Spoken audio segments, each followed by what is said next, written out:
Mack Weldon, I'm telling you, it's better than whatever you're wearing right now. I love it. Wearing it currently feels comfortable. I feel good in it.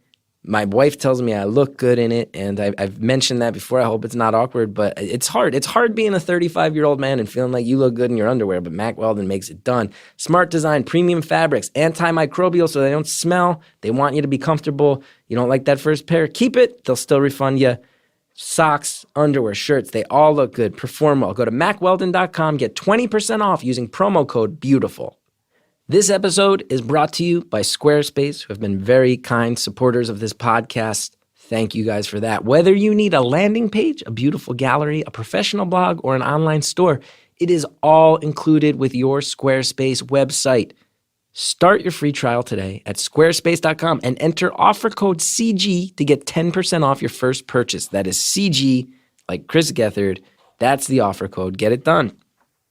I want to thank everybody who supported the show. It's really gone so much better than I thought it would out of the gate, and so many people have been so kind, and I'm hoping that some of those people will come out May 21st, 1:30 p.m. We're doing the first ever live taping of Beautiful Stories from Anonymous People as part of the Vulture Festival. It's going to be really fun. We're going to take a call. People are going to get honest. It might get awkward, might get weird, but we'll all have fun. And it'll be a great experiment. First time this is ever happening. It's on May 21st, 1:30 p.m. If you're anywhere near New York, come say hi. I'd love to meet you, and thank you for supporting me in person. You go get tickets right now at vulturefestival.com. I really hope a ton of people come out. I'd love to meet everybody who's supporting this podcast so I can thank you face to face. Remember, tickets at vulturefestival.com.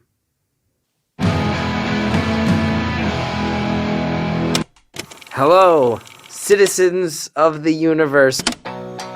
My name is Chris Gethard. This is Beautiful Stories from Anonymous People. One phone call, 1 hour, no names, no holds barred.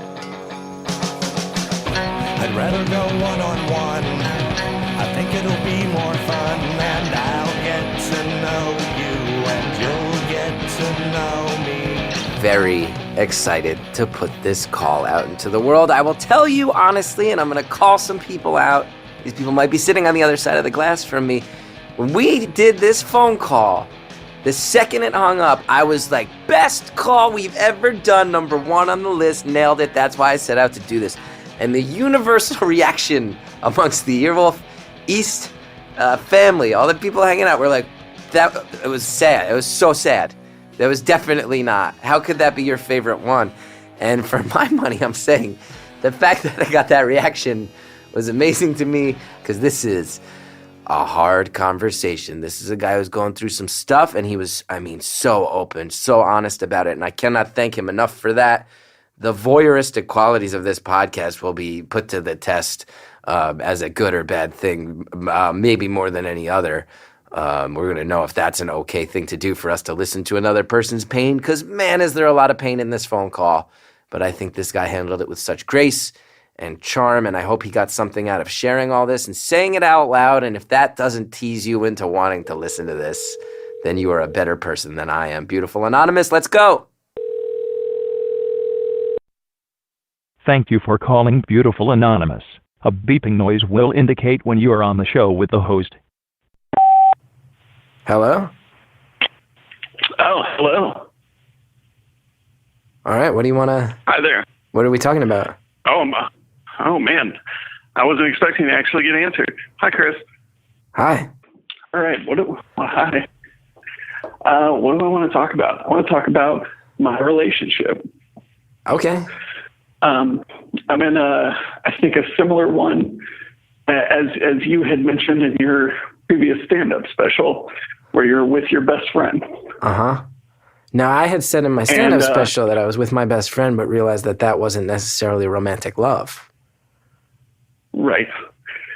And I think mine is for me, but I don't know if it is for her. Wow. Okay, so you're describing a relationship. In my stand-up special I talked about a relationship where I realized, man, this is my best friend. That doesn't mean I need to be with them, and they did not feel the same way. You're saying opposite side of the coin, maybe. That you think maybe your person, your significant other, maybe is in it because you're the best friends, but you don't know if that person is in love with you anymore. That is correct. That is what I think. That is tough. That is tough to wrap your brain around. Can I ask what makes you think that? Yeah, sure. She just doesn't seem as we're cool hanging out. Like, we can watch TV, we can talk, we have children. That's one thing that certainly keeps us, wow, are you together. Can I ask, are you married, or are you guys just together? We are married. You're married. So you're scared your wife isn't in love anymore. Correct. Wow. But I don't think she knows how to talk about it. I don't even know if she realizes it yet, but I realize it. Wow. I think like she doesn't. I know I got heavy real quick. No, please, please. You're allowed to do with this whatever you want. I don't know your name. No one will ever know your name, true. As far as I know. Who knows? You can say whatever you want. I'm here to listen. All right.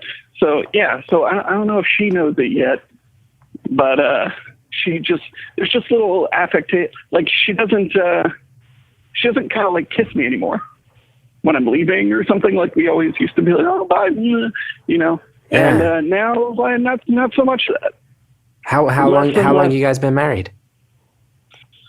We're coming up on 8 years. 8 years. And how many kids? How old? A lot of kids. I have 4 children. You have 4 children. You've been married 8 years. That's right. We've been together, and we had kids before we were married for almost 12 years. You've been together 12 years, married 8 years, 4 kids. Been together 12. And when did you notice? Right, so long. Was it a gradual thing that you just noticed something had faded out, or was there a day where you were like, this just feels different? Was it sudden? Was it gradual? How'd it go? It was, looking back on it, it was gradual, but I did have one, there was a day where I sat and thought about it, and I was just like, oh shit, I think I think maybe this is not good. Well, can I ask what that incident was?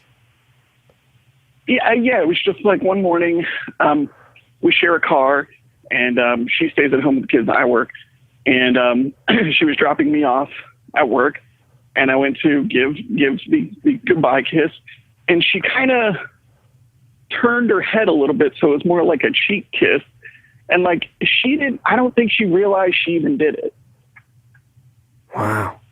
It's just what things and when have I was become. sitting at my desk that day, it was just like, damn, I think she turned her head. And you guys have never addressed this in any way. You've never brought up these feelings or suspicions. Well, I've tried to, but she doesn't kind of want to talk about it, I don't think. And maybe that's born out of, her knowing that it's true and just not wanting to have the conversation because we are balls deep in each other's lives, and to break that up would be, difficult to say the least. A disaster. It would be, awful. And it's not something I want. I'm good. You love her. I'm into it. Attracted to her. Right. Attracted to her. Love the life she gives you. Yeah, it's great. So what? For me. So what do you do? What do you do here? Do you adjust to this being the nature of things? Do you suffer silently? Do you try to say something again? Do we do couples therapy? Is there a confrontation? How does this go? How does this turn out? I don't know. It's difficult. It's difficult to approach because the handful of times I've tried to come to her and be like, "Hey, I think maybe," I've literally said to her the last time that we kind of talked, and by talked about it, I mean, I said some stuff, I cried, and then she was just like, something, whatever, life had to go on, kids stuff, work, whatever, and it was unresolved. So she really didn't engage. You were crying and she really didn't engage or address it? No, I could tell she felt bad, she put her arm around me or whatever, which is another thing. It's just I felt like, I was crying to my dad when I was a little kid, put his arm around me. She kind of, you're kind of crying about how you're not really in a romantic relationship, and she kind of gave you a bro move. It was kind of like come on, buddy. Can I ask you something? I'm not trying to sound mean. I'm really not trying to sound insensitive. I hope this does not come off as a joke. I would have to imagine that when you are saying you feel like you're not connected anymore in that way, and she gives you a hug that underlines it, that has to be one of the loneliest moments. You have to feel so alone. Yeah, that's true. God damn, man. You're really the only person I've really talked to about this, because I'm like I said, 4 kids. We've been together a long time. I'm like domesticated beyond friendship at this point. Yeah. And I like all our friends are couple friends, and I can't really talk to them about it, sort of, because like we all know each other. So I just kind of like, I just sit with it. You just sit and no family. You don't talk to family about it. No, because I've never talked to my family about like feeling stuff. Yeah. Are you religious? Do you come from a religious background? I mean, I'm not anymore, but certainly, yeah, I was kind of raised in that. In fact, her and I met at a church youth group. Yeah, the only reason I suspect is because I do think 4 kids, 12 years is a very long time, but 4 kids in 12 years, even that is a pretty rapid pace by modern standards, I think, right? Oh, it definitely is. Yeah. Was that born out of like meeting from a religious background? Like, no, by the time we had kids, I think we both kind of left that behind. You guys just wanted to get to work. Yeah, I guess. Yeah, I mean, the first one wasn't intentional, and then the next, we figured we'd stay together, and we knew we wanted them to be close in age, and so we were just like, well, we've already begun it, so let's just knock it out, because we want them to have a relationship with each other. Even in that, though, even then you just said, like, we had the first one, we figured we'd stay together. Do you think, like, that phrasing is pretty specific? And it's not like a storybook romance phrasing. We figured we'd stay together. Well, we've just been together a while. We didn't see not, continuing to be in love. And so there was a stretch. I just want to be clear. I'm not, and again, I hope if I ever come off as insensitive or judgmental, you let me know. But I'm just fascinated. You put it out there. I'm going to ask a lot of questions. Is that okay? Totally. So there was a stretch where there was real passion, where you felt like, man, this is hot. This is hot and heavy. We're together, me and this girl, in it. Passion. Definitely. And she felt it too. You could feel it. You guys talked about it. It was like, if you're no offense, this is not meant to be offensive. If you're having a kid by accident, you are in a relationship where you are sexually, you're going for it to the point where you're not even, where you wind up with an accidental child. That is passion. Passion overtook you guys. Yeah, positively. Now, can I ask, can I get real personal? Can I get real personal? You can get as personal as you want. Are you guys sleeping together? Do you sleep together ever anymore? Yeah, here's the thing, and that's one of the other things, is no, not that much. Not that much. I mean, I don't know what's supposed to be normal, because you hear, people, it's like, I feel like it's a cliche people talk about, where they're like, oh, as you get older, you have sex less and less. Like, they joke about it on sitcoms and stuff. Yeah. And so I was just like, is that real? Am I just living that? Or is that like a normal thing that's supposed to happen? Or is she just like way not into it? And I'll say this, because we have talked about this more so than our actual relationship issues, is she literally said to me, I'm just not into sex that much anymore. Oof. She was just like, I just kind of feel like I never want it. And I was just like, that's pretty upsetting to hear. And she was like, it's not you though. She gave me, it's not you, it's me. She was like, I don't think about it. She was like, it doesn't cross my mind. She's like, I don't see, pictures of, beefy dudes or whatever and think, oh yeah. She's just like, it never crosses my mind. So she's ever. outright said, like, it's not like she's bored with you and looking at other guys. It's just that era of her life may be done in her mind. I mean, maybe. Now, you said you met in a youth group. Are you still pretty young? Yes. Can I ask how old you are? Possibly. I'm 28. You're 28. 28. And you have 4 kids. And can I ask, is she older than you or younger than you? She's only a little bit older. She's 29. She's 29. So it's not a menopause thing. It's not like menopause is making her not think about sex. No. Can I ask how old your oldest kid is? 9. 9. So you had your first kid when you were 19? 19. Wow, man. Wow. This is many layers. This is many layers that I did not expect. And I'm just some guy who lives in New York. I don't know what I'm talking about, but I'm happy to talk about it if you are. No, it just feels good to talk to somebody about it. Yeah, because can I tell you something on my end? I'll say this. We've probably done, I don't know what, something like 8 of these calls. This is by far the most information-driven first 12 minutes that's ever happened. Excellent. We just heard more. We just heard more than we usually hear in an hour. So what is, you tell me, what are we thinking here? How do you think this ends? You know, man, I have no idea. It's hard because I need to know where because honestly, I really don't even know how she feels. I only am making educated guesses at it based on her behavior, which is probably a good indication, but she doesn't want to talk about it. And she has a real issue. And it's a thing we've dealt with. Like, again, I met this girl when I was 13. I'm 28 now. And it's a thing I've known about her for many, many, many years, is that she has a hard time articulating her feelings. Yeah. Because she never was made to talk about them. Right. When she was younger.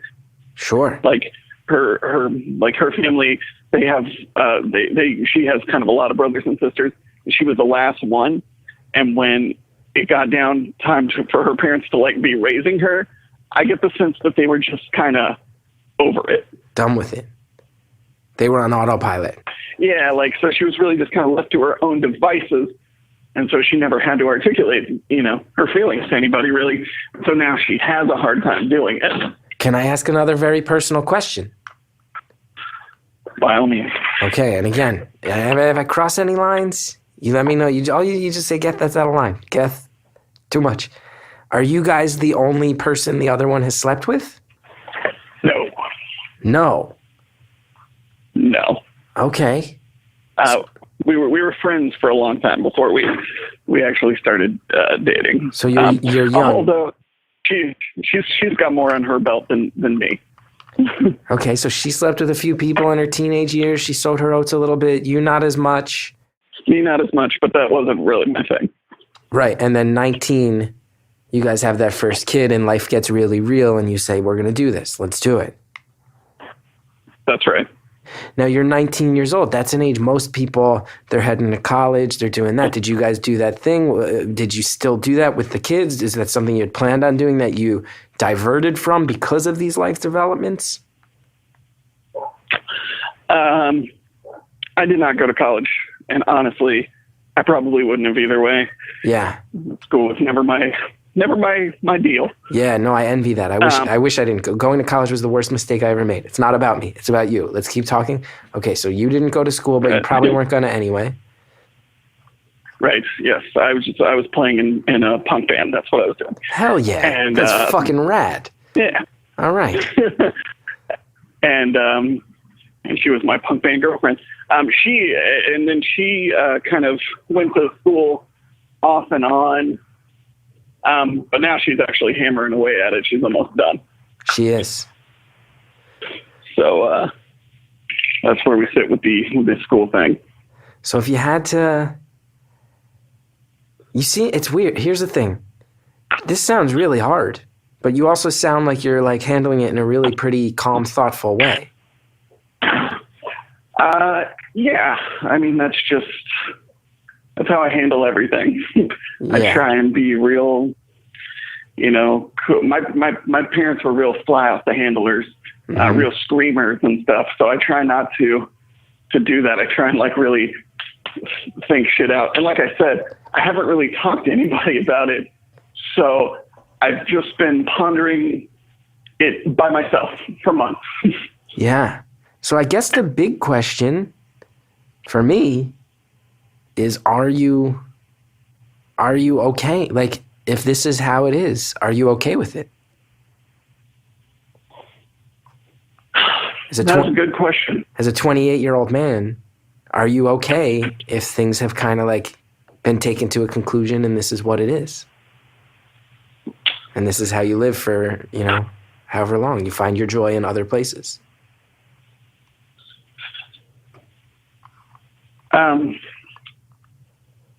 Yeah, I mean, I don't know. Like, does it mean, do we stay like this, kind of stagnant? That's that's my first question is like, are you all right with it? I don't know. I mean, it's not awful.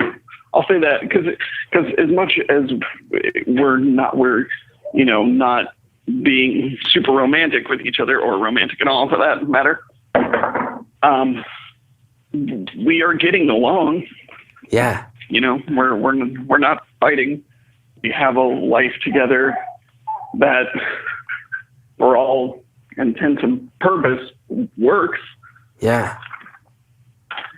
But it's also, you also have to be aware, I'm sure, that by any standard, 28 years old you've lived a lot of life in your 28 years, but 28 years is still very young.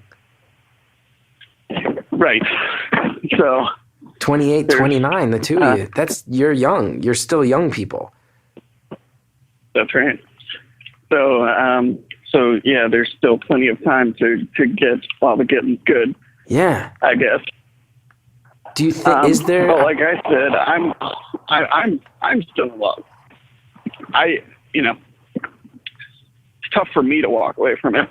Yeah, but if you're getting the sense that maybe she's not, how? I don't know. I feel bad even saying that. That's fine. What if she turns around and said? What if she turns around and says, like, we kind of lived a whole life when we were 19 years old, and it's been a decade, and I feel like I missed a lot, and I still have a window where I can go be young and see what it's like and figure that out, and I want to go do it. What happens? Well, I mean, I'm not going to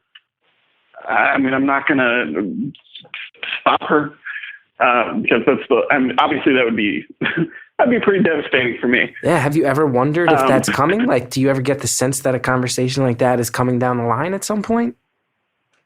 Well, yeah. I mean, I guess that's really the big question underneath all of it is like, does this lead to the end? Which, I want to address. I've sort of poked around trying to address it, but there's also that part of me that's just like, I don't want to know. Yeah. If she were to say that, at that point I would have to end it, because then I'd just feel like, well, what am I going to fucking hold her hostage? Like that's shitty. Yeah. Yeah, you'd have to. But I don't know where that leaves me. Do you think that's coming though? Like, is that the sense you get that it might lead to that? I mean, I gotta say it's certainly a 50-50 shot. So you're thinking, I would imagine you're thinking about this every day and not talking about it to anybody. That's right.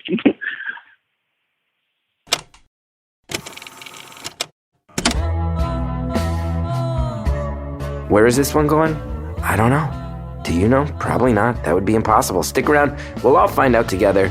We just have to take a short break.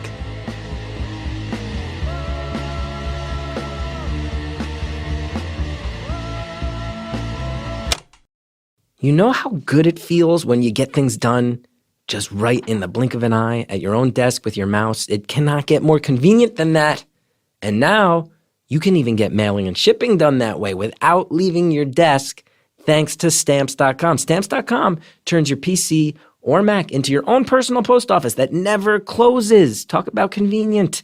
You print official U.S. postage for any letter or package using your computer and your printer. Then just hand off that mail to the mailman, baby. Just drop it in a mailbox. Simple as that. You never have to go to the post office again. I enjoy Stamps.com. I think it's a great service. It eliminates one of the most stressful experiences of going to the post office. Right now, sign up for Stamps.com. Use my promo code BEAUTIFUL for this special offer. This is cool. 4-week trial. That's no joke.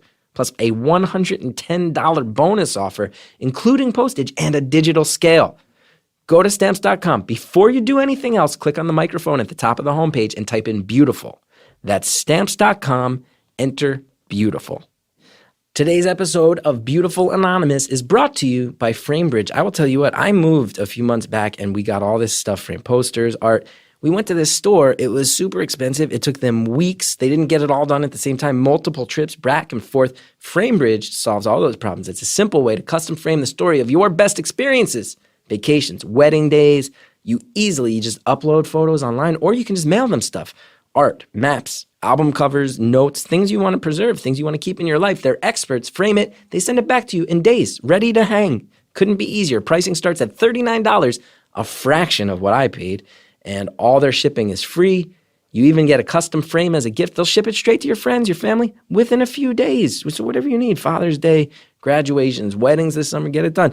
If you lived it, FrameBridge will frame it. Enter offer code BEAUTIFUL at checkout for 15% off your first FrameBridge order at framebridge.com. Thank you, FrameBridge. Okay, it's time to return to our call. I would imagine you're thinking about this every day and not talking about it to anybody. That's right. So every day you worry about the state of your relationship and exactly what's going on in your wife's head. And it's just rattling around in there and you got to put up a facade on the sake of these 4 kids. Man, that's a real bummer. Yeah. I'm sorry. And well, it is what it is, man. It's, like I said, it's not like, it is awful in the sense of like, I don't know where we're at as far as being in love. But again, like the life that we lead it's not terrible. Like our kids like us, they're happy. That's the most important thing for us, obviously. Yeah.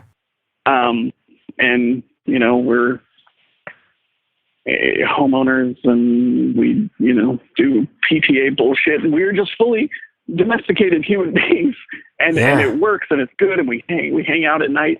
We have TV shows we watch. We have bands we like, So at the very least, you are aware you are friends. You and your wife, at the very least, you're friends. Yes, we're friends. We get along. And no matter what happens romantically, I don't think there's anything that could stop us from being friends. It would be hard to do. And the fact that we have kids, we're never going to not be in each other's lives no matter what. Right. We're stuck now, no matter what. Yeah. But it doesn't sound like that's an unpleasant thing. For as hard as it would be if a separation happened, it sounds like you sound like a well-adjusted enough dude that it's like, yeah, that is your friend. And that's good. When you say you're stuck, it's not like, it doesn't sound like it's going to be a negative. Can I ask another really hard question? It could be out of line. Have you ever wondered if another guy has come into the picture? No. I really haven't. Your gut tells you that's not it. Yeah, no, I really don't think it is. Like, she would be, she'd be hard pressed. Honestly, between our schedules and stuff with the kids, she would be hard pressed to squeeze that in. Between the 4 kids and all the TV you're watching. Yeah, well, and she does go to school, so I guess it's not out of the question. But she seems pretty focused on school, and I've never seen any weird behavior. That's good. And I'm not trying to put that thought in your head. I'm not trying to stir the pot. No. I feel like it's a valid question to ask in a conversation that is somehow both this tense and this casual. So thank you for that. Yeah. Thank you for setting this tone. Yeah. This is somehow a very comfortable conversation that also is very, very tense. And I'm sorry you have to deal with that. Yeah. I mean, but the other thing is I've been at it a while now. that I'm almost used to it at this point. Like I used to be, quite a bit sexually frustrated when things started thinning out there. And boy, oh boy, is it thinned out now. Really? But now, like, I'm almost to the point where, I don't think about it. You don't even think about sex. You've shut that part down just to avoid the drama and the depression. Yeah, like it's upsetting if you to get shot down by somebody you've already had sex with 1,000 times. At least 4. Have you ever? Can I? At least 4 that we know of. Hey, here's another thing. The anonymous aspect of this allows me to ask questions and not feel bad. Have you ever thought about a girl on the side? No, not really. I don't. Like I said, I'm super into my wife. Man, that is really rad.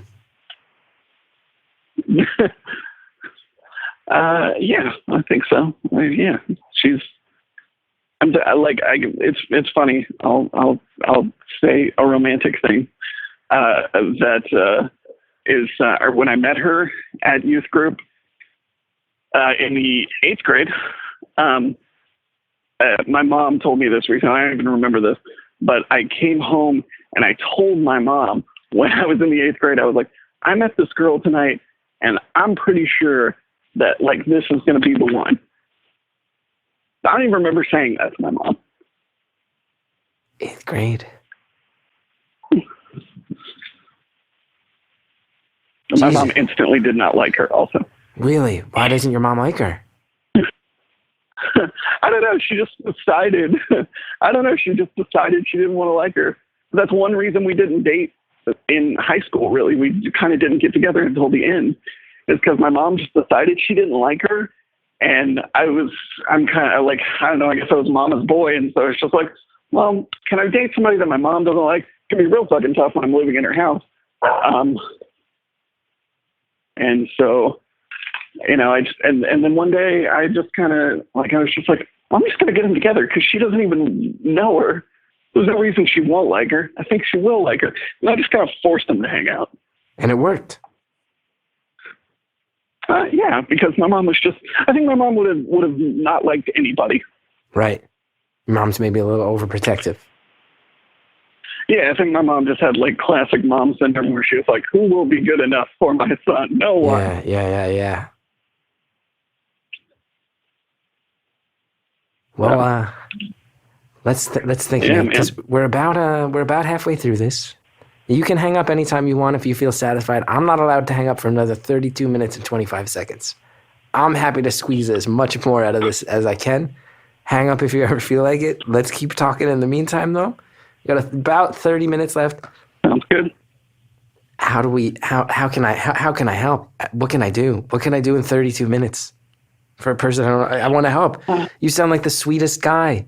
To hear this thing, you sound so level-headed about how things have kind of fallen apart in certain ways you're not content with, but you're still so dedicated to the idea of her.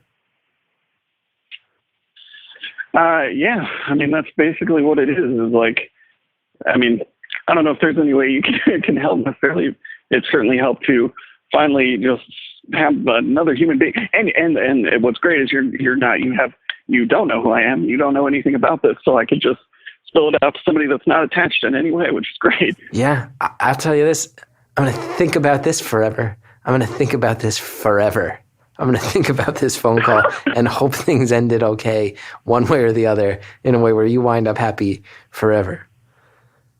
What TV shows? You said you watch TV shows. You said you watch TV shows and you listen to music. What bands do you like in these days? What bands am I liking these days? Well, I am a real. I think I suffer from the same adult syndrome that most people do, which is that at this point I just listen to what I listened to in high school for the most part. Yeah, and you listen to the punk rock. You like the punk rock. I do. I like the poppy punk rock. Me too. I was never into the super fat. Can't understand what they're saying necessarily. I was way into to pop punk and and stuff like that. I love Less Than Jake. Less Than Jake's one of my favorite Me bands. too. I saw Less Than Jake in a backyard when I was 15. Oh, that's awesome. Yeah, I mean, and then I saw them like 6 other times. yeah. Who else? This is anonymous, but I will say that they were based out of just 2 hours from where I live. Oh wow. Okay. Well, there's 4 directions on a map. There's 360 degrees around Gainesville. There's many directions. He lives within a couple hours of Gainesville, Florida. Yeah. Okay, that's not treading. Okay, yeah. You're not anonymous anymore. Yeah. Okay, that's good. Yeah. I did nail myself down to a state, but yeah. I like a few of those Gainesville bands because I really love Against Me. Yeah. I think their latest record was, it was one of the best records maybe ever, certainly of the year it came out. Man, I think it's killer. Me and you are really similar people. We're really similar people. Look at that. Yeah. I also do comedy, Chris. So. Oh, God, I want you to be okay, man. I want you to be okay. I really want you to be okay, man. How do you do comedy? How do you have 4 kids and get out every night? So I'm out between 3 and 4 nights a week. Holy shit! You have 4 kids and you're doing shows 4 nights a week? Well, yeah. Well, I mean, they do go to bed, and they're all quite little, so they go to bed kind of earlier than your average human being. So, my wife will put them down. And my wife, and that's another thing that's great about her, is there was certainly been a time in our relationship where it wouldn't have been as cool, but we've been together so long now that we're not dependent on one another for entertainment. Like, she has school to work on. She has, she has her own shit, and she allows me to have my own shit, and she's supportive.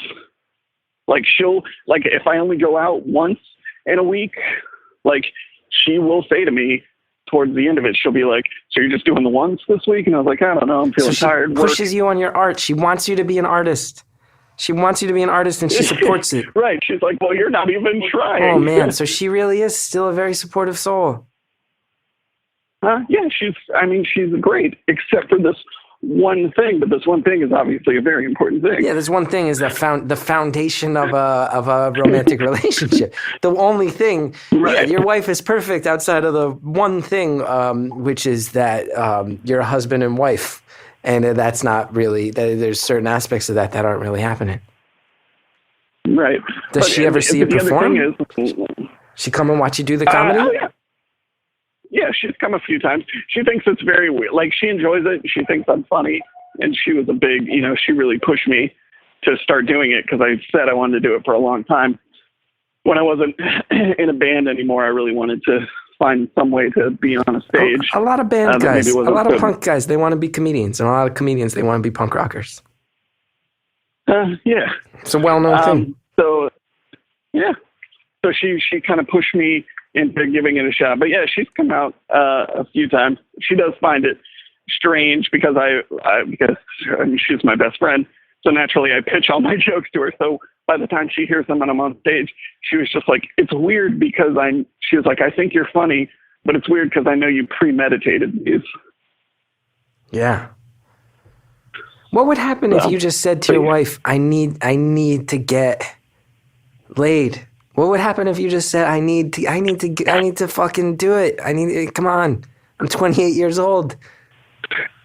Yeah, no, she will. We're not completely dead in the water. It's like, it's not abstinence. Once. Yeah, we're not abstinent, but it's like once to twice a month. And I really gotta go. Boy, do I gotta push hard for it. And then is the quality of the lovemaking itself what it used to be? Sometimes. So it's once or twice a month, and it's a little bit more hit or miss than it used to be. Right, which I feel like that should be expected. Maybe. I don't know. Maybe not. Maybe it's always supposed to be crazy, passionate and stuff. I feel like sometimes you guys are just like, we're fucking. Yeah, no, nobody's ever complaining about that. Nobody's ever complaining about that.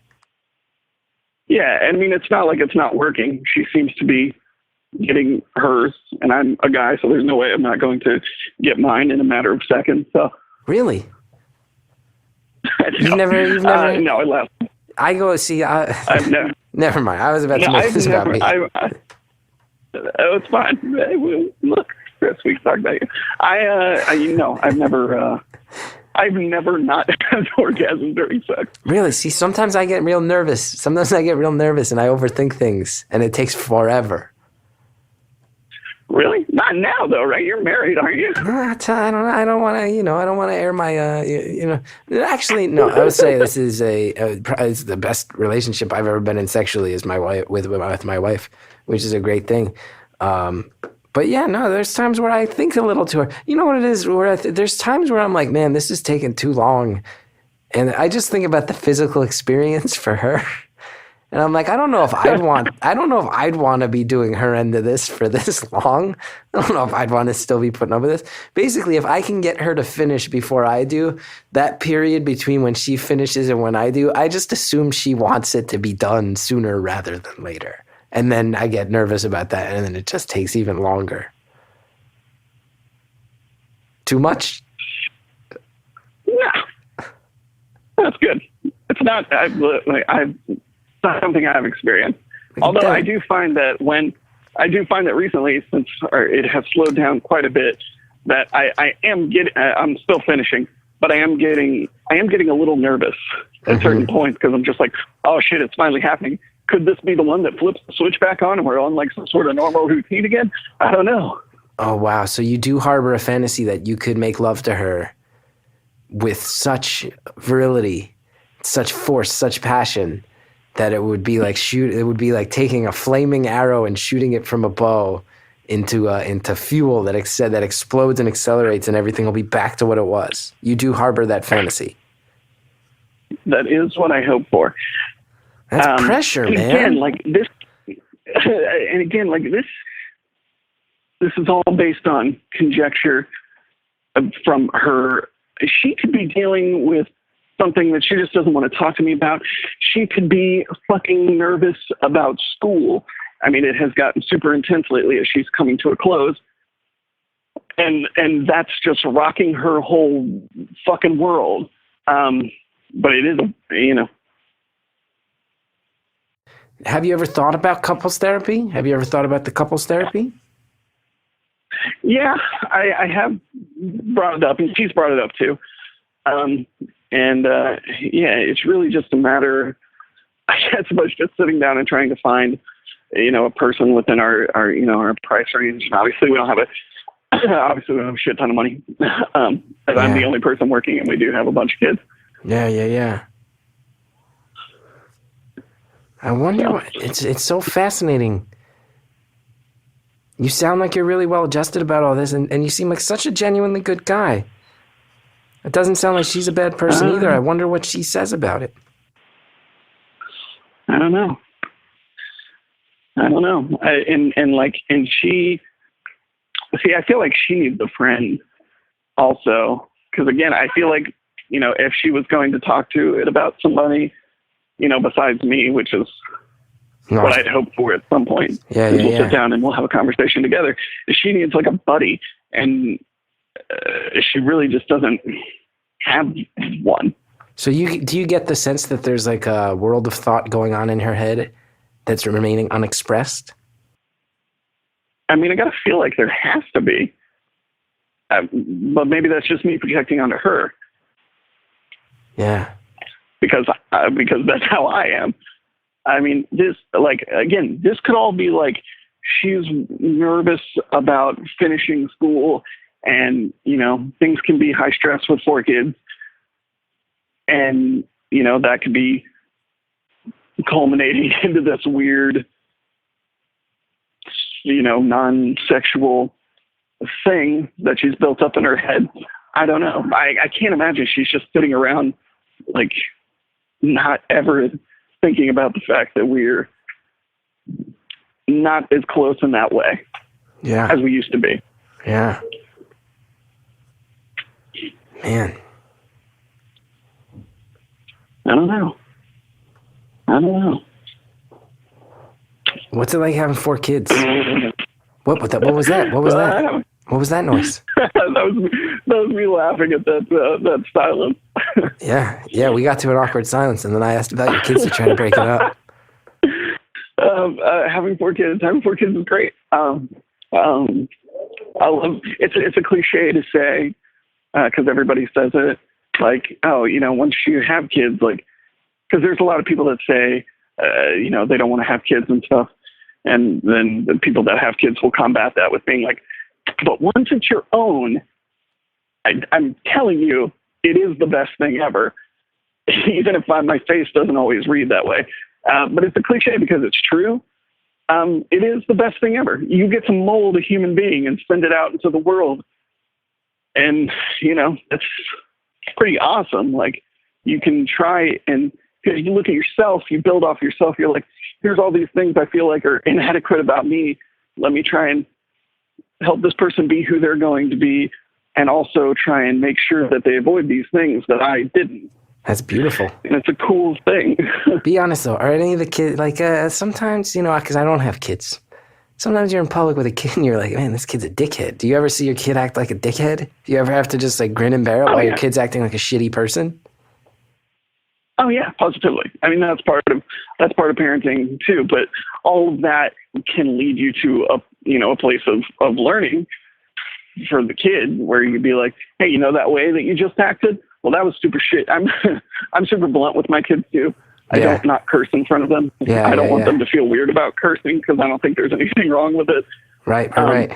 So I'm just like, so I'm always just like, that was really fucking shitty the way that you were acting just now. You'll say that to your kid or whatever. You'll tell your kid you're acting really fucking shitty right now. Yeah. How do they like that?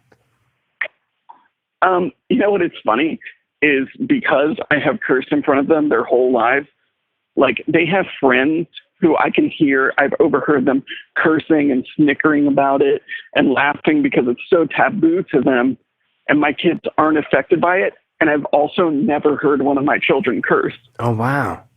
Like drinking in France, like drinking in France. Just right. let them drink when they're 10 and then nobody's an alcoholic. Right. Like, they're just unaffected. Like, it just rolls right off of them. And they don't find anything funny about it. They're like, well, that's just the way my dad talks all the time. This call's going really well, I would like to think. I hope you guys are enjoying it. That being said, got to take a break for me to tell you about some of the kind people that help make this show happen.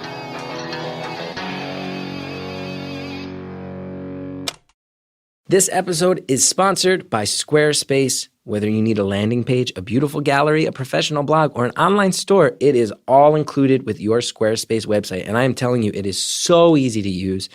I've talked about this, the Chris Gethard Show. We needed a website that we could update easily, that we could keep things running and make it very interactive. And we used Squarespace, and it was a dream. It was simple, intuitive, very, very easy to use. We could rearrange things at the click of a mouse on our own time. We didn't have to ask anybody. We just got it all done. All sorts of stuff. The beautiful templates. Design a best-in-class online store with those templates. They got customizable settings. It's so easy. You need to run a business. They have very, very simple commerce tools. All sorts of stuff. And a thing that for people like me goes a long way: 24/7 customer support. That is incredible. They help you out no matter what your technical problem, however trivial it seems. Somebody on their team will assist you. It's very cool, okay? Start your free trial today at squarespace.com and enter offer code CG to get 10% off your first purchase. That's CG, like Chris Gethard. Squarespace.com, offer code CG. I am happy to report it's time to return to our call. Now, here's a sensitive question. Do you think any of your kids sense tension between you and your wife? I don't think so. So you've protected them from that. You've insulated them from that. Yeah, because, we were never because I feel like the only way they'd be able to sense it, because we talk just the same as we always did. We were never overly affectionate to each other in front of people or them. So it's not like we're touching less or anything like that. Mm-hmm. So I feel like there wouldn't really be any outward signs for them.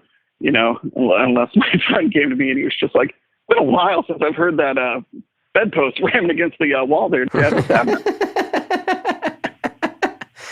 Wow. If your kid ever did say, Dad, it's been a while since I've heard the bedpost ramming against the wall, that would be more traumatizing for you than them, I would imagine.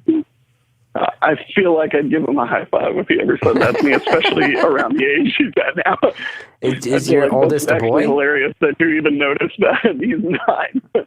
You're old, so you have your 9-year-old is a boy. Yeah. Wow. All boys and girls? 2 boys, 2 girls. Girls in the middle. Wow. Who's the shittiest one? Is it the younger boy? Shittiest one. No, he's actually, oh man, well, see, that's the thing about being a parent is you get better every single time. Right. It's just like the first one, you don't know what the fuck you're doing. My first kid, sadly, I love him dearly, and he's a good kid, and he's really smart, but he will be the most fucked up.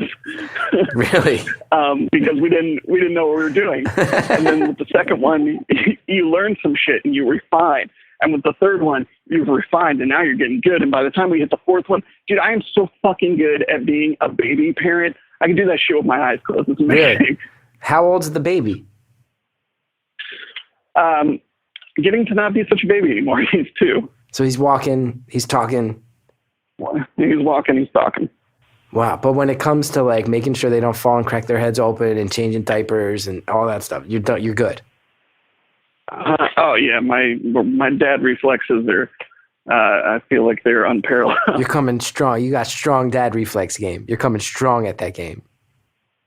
Absolutely, but now I'm starting to get into 9-year-old. We're not too far from being a preteen and then teenager, and now I'm entering a world of like, not straight up saying it, but certainly straight up acting like, oh, fuck you, Dad. What do you know? What do you know? Yeah, he's getting there. And he's only a few years away from where That's the thing I didn't realize is like my dad must have understood when I became just like a total little creepy pervert. He must have known that. Your kid's like 3 years away from just being a fucking pervert. Yeah. Right? And we're coming up to the point, me and my wife have been talking about it, where we have to like give the talk. Yeah, he needs to talk? I feel like we're not far off from having to have the talk, because I remember this kid showing me like a Hustler magazine that was his dad's when I was like 11, and I feel like things have only gotten quicker since then, the way that children progress and get into stuff. So I feel like now it feels like kind of time. I'm the exact age of internet savvy where, oh yeah, we got 15 minutes left, just so you know, 15 minutes. But I do feel like I'm terrified to one day be a parent, because I do feel like you said, for people my age, I'm 35, you're 28. I feel like I was like the first age of, I was still like finding hustlers in the woods, and that was weird. But then I was also on the internet finding like crazy pictures of like gangbangs and stuff. And that's really changed, man. Yeah. Oh, dude, porn in the woods. Your kid is of like the like you're going to be sending like dick pics. That's going to be part of his actual, that's a thing neither one of us had to deal with. That wasn't a factor in our adolescence. I know. I really hope he never does that, but I'm sorry to put that image in your head of your beautiful 9-year-old son. But he will send a dick pic. Within the next 10 years, he's going to send a couple dick pics, and he's going to have to pray they don't hit the internet. That's probably true. You're going to have to talk with this kid. You're going to have to be like, hey, pictures, they don't go away. They don't get erased. Don't send your dick away. Yeah, I don't know. I'm going to try and really mimic the style that my mom did when it comes to like talking about sex, because I had this like innate understanding going into the world where that was possible for me. And it was possible a lot because I was singing in a band. To just, my mom just always taught me, she was always just like, this is an important thing and it's a special thing. And everybody's going to tell you that it doesn't matter.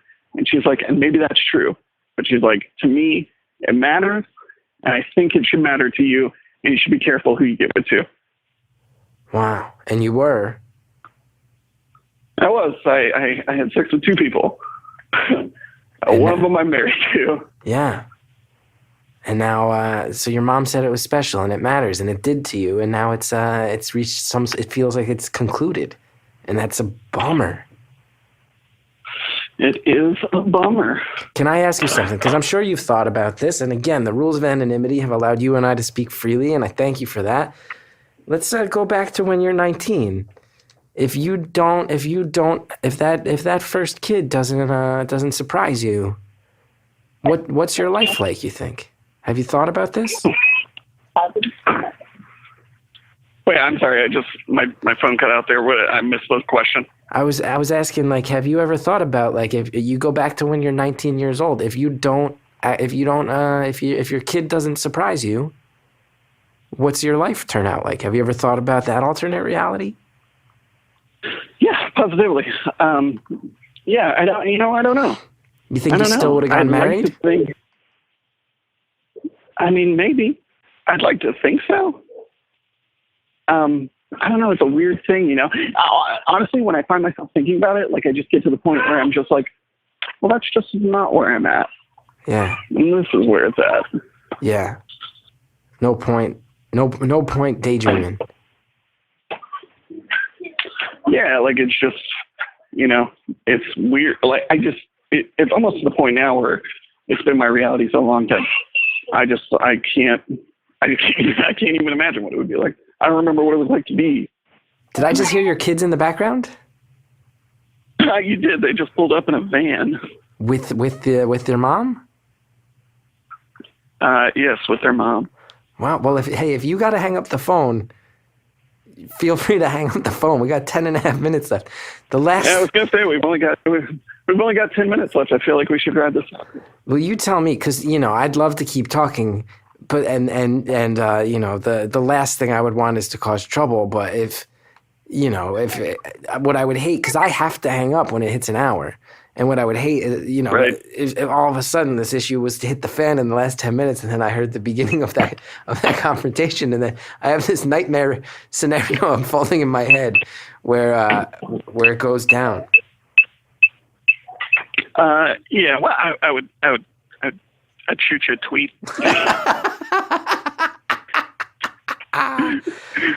Wow, man. Well, it sounds like we got to wrap up if the wife and the kids are home. But what do you want to tell me? What's the next steps? What is the thing that what do we talk about for our last 9.5 minutes together? What do you want on the record? What do you want to say, not just to me but to yourself? Because you never get to talk about this. I don't know. I feel like I've kind of I feel like we've exhausted that type of deal. The other thing I kind of have, the only other thing I have going on in my life right now is just doing comedy. We can talk about that a little bit. That you do that, I do that. Whatever you want to talk about, man. All right. Well, here, let me ask you about this, because this is just a thing I've been dealing with lately.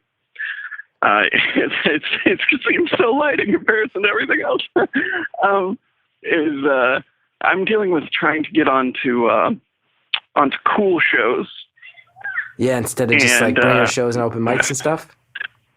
Right, and just being, and just kind of being edged out of them because they don't know me as well because I'm newer at it, and which is fine. But they'll say stuff like, I'll be like, oh, I'd love to get on that show sometime. They'd be like, well, someday we'll catch a set of yours. And I'm like, okay, that's cool. And so then I go out of my way to try and be at places where they're at. And like, maybe they'll catch it this time. Yeah. And then that'll go on for like 6 months. And they'll be like, they're just outside smoking cigarettes. Yeah. And it's weird to approach that. And I'm certain that's the thing everybody deals with. Well, who books these shows? Are the comics booking them themselves? Yeah, that's pretty much how things work where I'm at. So there's not a booker you could butter up, because that's always a good strategy. Yeah, because it's basically comic run shows, and there's not really clubs around here. There's one improv, but fucking God knows how you get on. Yeah. there. Yeah. But I mean, if there is like a scene of self-organized stuff, I mean, I feel like, you know, it's a bummer to say, but it probably reflects poorly on the people who are the power brokers in the scene if they're not looking to kind of expand it, because that's what keeps it healthy. But that doesn't really help you get on those shows at all. I feel like the cliche answer is like all you can do is be your best and like kick the shit out of it. And, you know, I think those shows where you're on it but they're not even watching are the most important ones, because then your job is to just kind of try to rip the throat out of that fucking show so everybody's talking about your set and not theirs, and then they kind of have to pay attention, you know? You have to be better than those people. I mean, that's what I try and do is, like, I'm when it comes to comedy, I am 100%, I'm fueled by a love to do it. Uh-huh. Because it's really great, but I'm also fueled, like, the other 50% by just pure spite. Yeah, I really identify with that. I really identify with that, and I've really identified with you this whole call in many ways. I think we're eerily similar people in certain ways. Oh my God, that was adorable. That was adorable. A child just spoke in the background. Are you currently holding children? No, I'm just kind of... I'm just sort of corralling them because I'm standing in my front yard and they're standing out there too. So they're just sort of watching me and wondering, I see on the phone, weird. Wow. I didn't think your kids were completely theoretical for the last 54 minutes, and now they're real. I hear them. You're real. You're living a real life with real issues. I hope I'm a real human being. Yeah, well, maybe we'll meet someday, Chris, and maybe you'll remember this conversation when that happens. I will never forget this conversation. Maybe, I'm sure. Yeah, you meet a lot of people. Oh my God. I'm just listening to your kids and it's tripping me out. Hey man, I really hope everything works out. I really do. I appreciate it, buddy. I hope the course writes itself. I hope that it does as well. And we'll wrap it. So if anyone listening to this, they'll feel like it was all resolved. No, they won't. They definitely won't. Nothing's resolved. Nothing's resolved. Not resolved, but at least you didn't hang up in the middle of a conversation. Yeah, well, you know, there's no resolution. Everyone listening to this will not feel like there's resolution. Their hearts are going to be bleeding forever and wondering and hoping and praying that you, a guy who sounds so nice, finds a way to right this ship. That's what everybody's going to be worrying about. For your own sake, not just for the sake of these 4 kids, but for your own sake, because you deserve it, because you deserve the happiness and joy. Did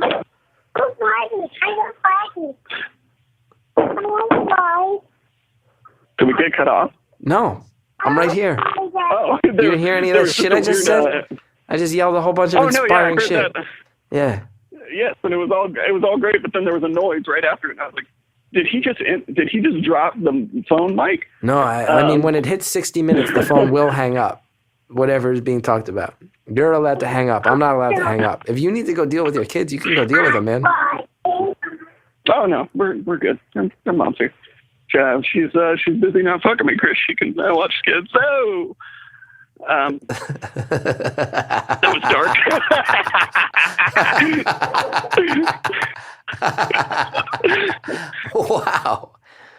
Wow. I hope that just totally ruined all the goodwill I've built being a super sweet guy. I don't think it did. It was sitting there for the taking, and I think you kind of had to go there. But man, was it surprising. What are you doing for the rest of the night? What are you doing tonight? Well, it's Christmas time, man. So we do lots of hot chocolate and cookies around here. I think we're going to watch Muppet Christmas Carol tonight. It's going to be good. Sounds really awesome. It's going to be great. One of my favorite Christmas movies. Love the Muppets. Yeah. Well, this was a good talk, Chris. Yeah. I enjoyed this. I really enjoyed it. I hope everything works out. I wish I had your real phone number so I can follow up with you in a year or something. But maybe you'll still be doing this, and I'll call and maybe I'll get you. Oh, if you can maybe I'll have a follow-up. I haven't even thought about that because I don't know how to reach back out to you. But yeah, if you can randomly be the one whose phone call we pick up again someday, I'd love to hear how it turns out. But Good luck to you, man. Well, I'll think about this I appreciate forever. that, buddy. I'll think about this forever. All right, bye, Chris.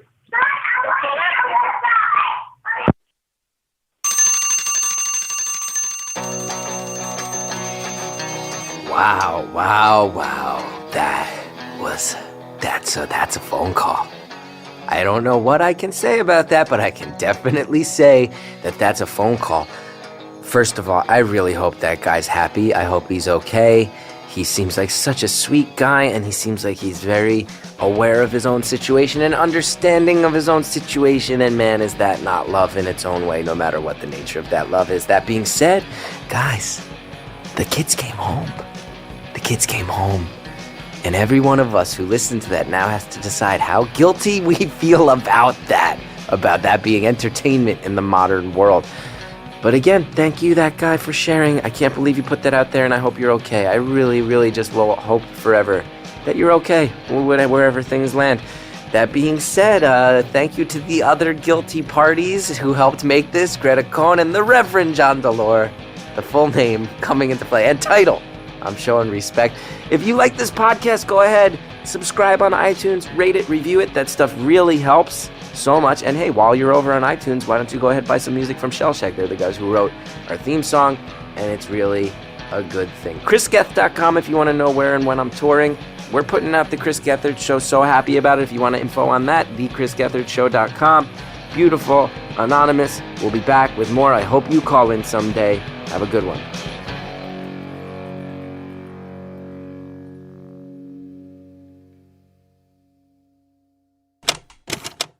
Thank you again so sincerely, FrameBridge, for sponsoring today's podcast. If you lived it, FrameBridge will frame it. From vacation photos, album covers, to handwritten notes. You upload them online, they'll frame it, send it back in days. Enter offer code BEAUTIFUL at checkout for 15% off your first FrameBridge order at framebridge.com.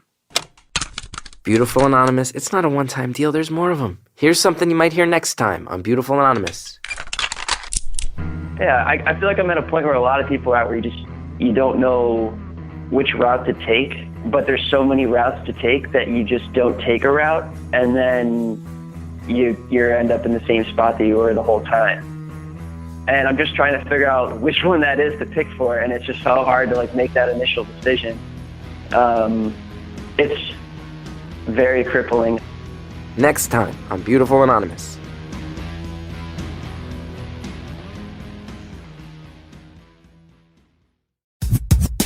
Hi, everybody. This is David Gregory, and I want to tell you about my new podcast, The David Gregory Show. It is that easy to remember. And it's me talking to all sorts of really interesting people, getting them off their regular script into deeper, more personal conversations, like Ariana Huffington about parenthood. I think especially for mothers, they take the baby out and they put the guilt in. Or Bravo TV's Andy Cohen on being less afraid. Look, I'm a single gay dude on a late-night talk show. If I can't overshare, who can? We'll have a new program every Friday, so go to iTunes, Stitcher, or whatever your favorite podcast app, and download The David Gregory Show and eavesdrop on really cool conversations. Thanks for listening.